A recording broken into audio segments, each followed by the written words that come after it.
What if I told you that Naira Marley was once a gangster, involved in killing, stabbing, and breaking the laws? When I was growing up, it was just gang, it was just stabbings, killings. No one cares about nothing, just trying to break the law. Not just a gangster, but the one who got arrested 124 times. We was the most violent people, like, on road. I won't even lie. Yes, Naira Marley created the biggest movement in Nigeria, a rash, mannerless movement called the Malian, with its slogan, No Mannaz. But wait a minute, do you know No Mannaz was actually the name of a court in Peckham, South London? In this documentary, I'm going to be unveiling the darkest secrets of Naira Marley, how he rose from Queen City, London, a place filled with crime, to becoming the global superstar, and how his name ended up in the mud for being called a murderer. Brace yourself. My name is Prince Theophilus, and this is Fame and Fallout. To understand the story of Naira Marley, let's go back to the very beginning.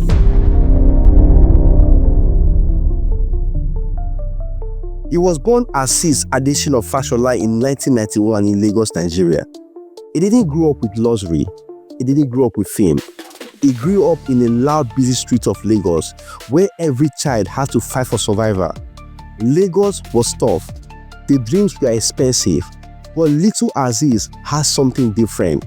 He had the charisma, he had the stubbornness, and he had a spirit that refused to be silent. At the age of 11, everything changed when his family moved him out of Lagos to a place that would shape his destiny forever. And that place is Peckham, South London. Peckham was no paradise. Yes, it was a city with opportunities, but it was also a jungle, a place known for crime, gangs, and immigrant struggles. Let's assume Lagos taught Azeez how to hustle. Peckham taught him how to fight. In school, he wasn't a genius, but he was sharp. At Peckham Academy, he passed with distinction. Later, he studied business law at Crossway College.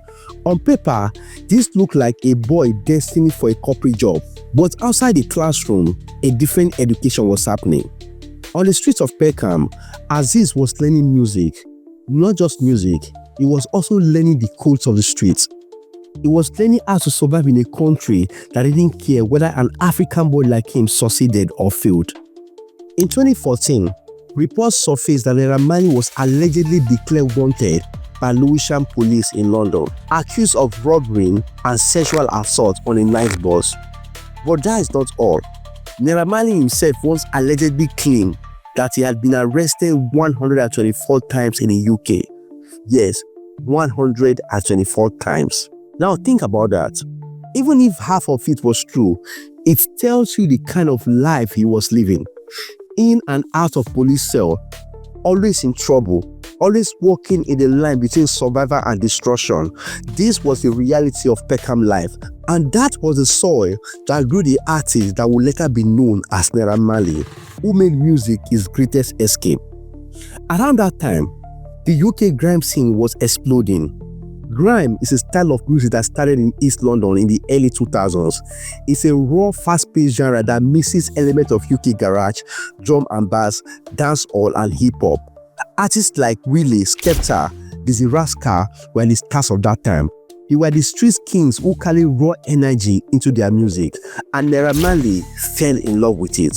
He started as a rapper which began freestyling with his friend. Then later, he began recording officially. In 2014, he dropped his first EP titled God of Dance. If you listen to that EP, you will never imagine that Naira Marley would later sing with Yoruba and raw street slang. But then, the EP didn't make him a superstar, but it gave him a taste of what was possible. Following up, he released Marijuana with My Strings, a chicken mix of rap, street life, and weed references. Please let me marijuana. Cannabis in the wasteland. It was raw, it was unpolished, but it was authentic. But here is the thing, London was oversaturated with too many artists, too much competition, and no matter how hard he tried to push, the spotlight wasn't coming his way. So he made a decision that would change his life forever. He was doing everything possible to get recognition, but it wasn't coming as fast as he expected. To Naira Marley, if London wouldn't give him the space he needed, he was determined to relocate to a country that will embrace him. So he started looking back home, back to Nigeria, back to the place where Afrobeats was rising and the world was already paying attention to it. He rebranded himself and called himself Naira Marley after his idol, Bob Marley.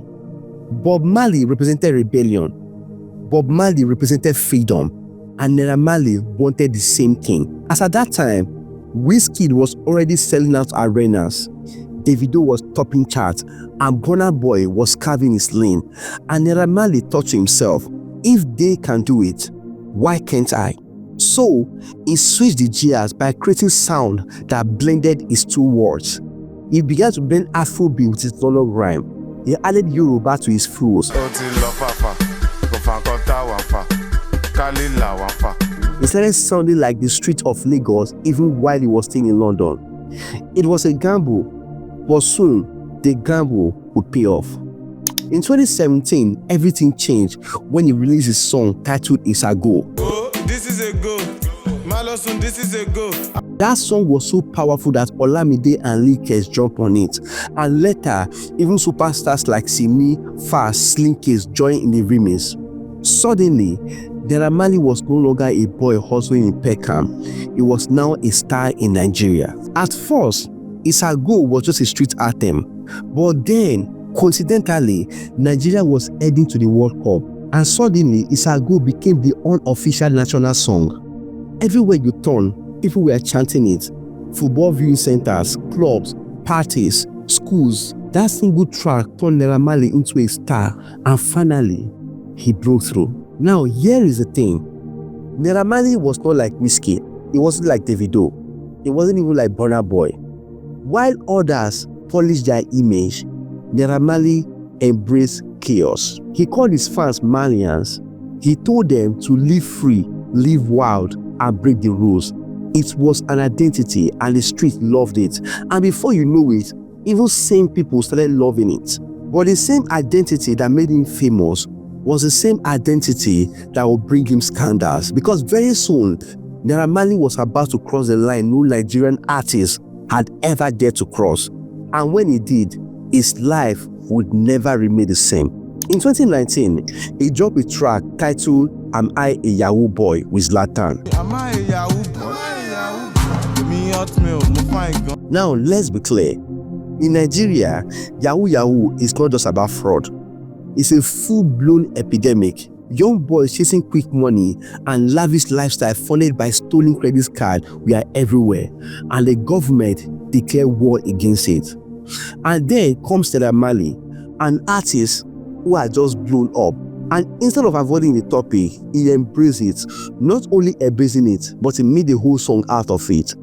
But the song was creative, the beat was catchy, and the slang was sharp, and the street loved it.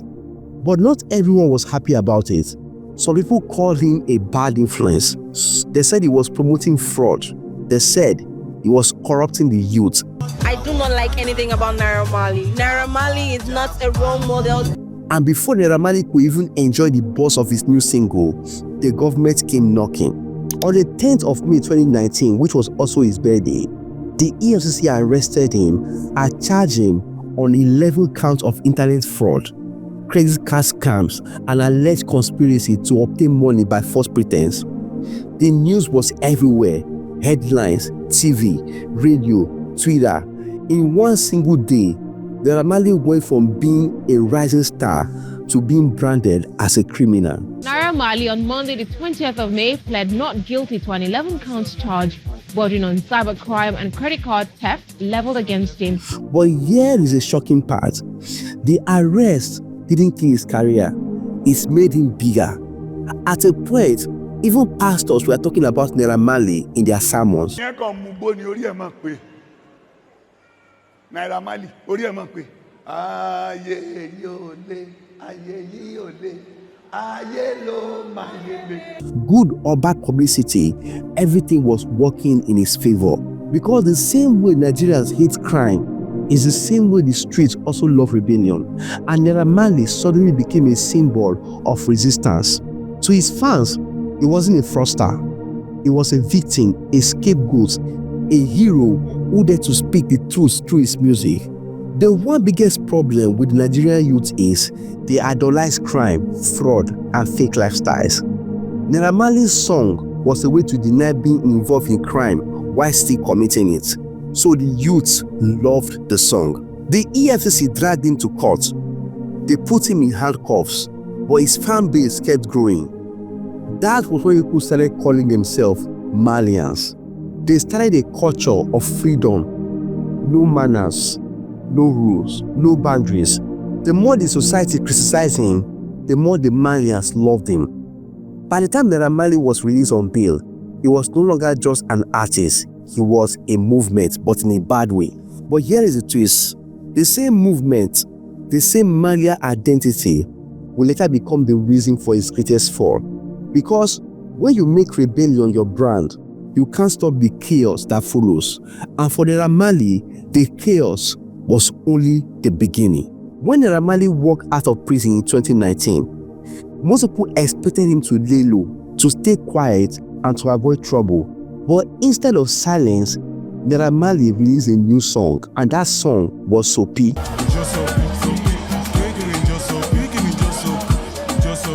Now listen carefully.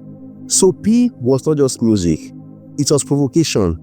The dance he introduced mimicked masturbation. He said it was inspired by what he saw in the prison, and the streets ran with it. Clubs were blasting it, kids were dancing to it, TikTok challenges everywhere. But the society went mad.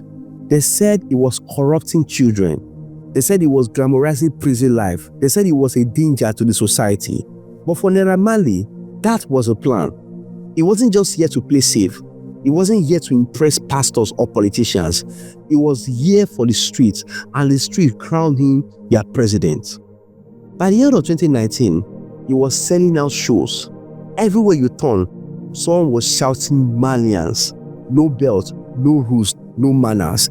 It was chaos, but it was powerful. But while he was enjoying all the money and all the fame, the EFCC case was still waiting for him. And before Nigeria realized, this was no longer just music.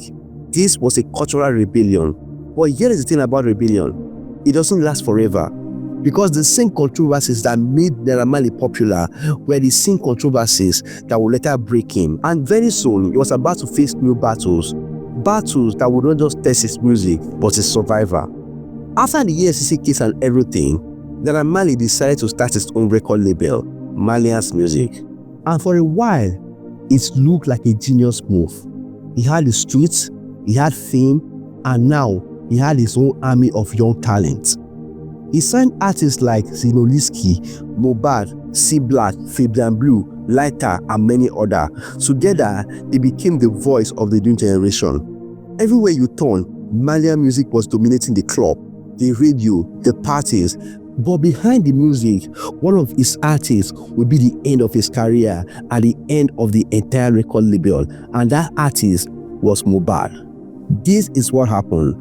On September 12, 2023, Mobad died, and Naira Marley's name was dragged into the darkest scandal of his career. Naira Marley was accused of killing his own artist, and the whole country started blaming him for his death. Because before the death of Mobad, he called Naira Marley out for threat to life and bullying. Now they are trying to kill me. Everybody in the whole world, please help me if I die. Whoa, Naira Marley kill me.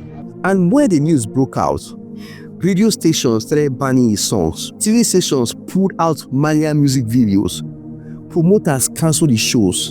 And Malian brand became toxic overnight. By the end of 2023, the name Naira Marley no longer carried the same power it once did. The Malian Empire, the street anthem, the wild movement, all of it collapsed under the weight of that scandal. Click here right now to watch the story behind the death of Mobad and how Naira Marley was accused. Or click the link in the description if you love more stories like this. If you are new here, don't forget to subscribe, turn on the bell button so you don't miss other amazing stories like this one.